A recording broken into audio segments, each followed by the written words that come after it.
நெஞ்சங்களுக்கு அன்பு வணக்கம்.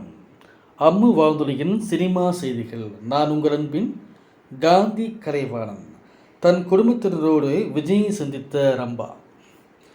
90களில் பிரபலமான நடிகையாக இருந்தவர் ரம்பா. 1993 பிரபு கதாநாயகன் நடித்து வெளிவந்த உழவன் படத்தில் அறிமுகமானார்.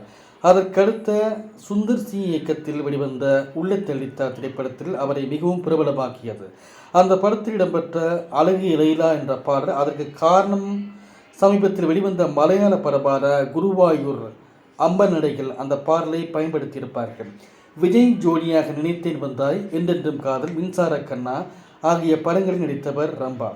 கனடாவைச் சேர்ந்த ஈழத்தமிழர் இந்திரகுமார் பத்மநாபன் என்பவரை திருமணம் செய்து அங்கேயே செட்டில் ஆகிவிட்டார்.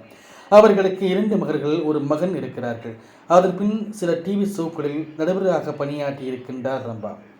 அடிக்கடி சென்னை வந்து செல்வார். தற்போது சென்னை வந்துள்ள தனது கணவர் குழந்தைகளோடு விஜயை சந்தித்துள்ளார்.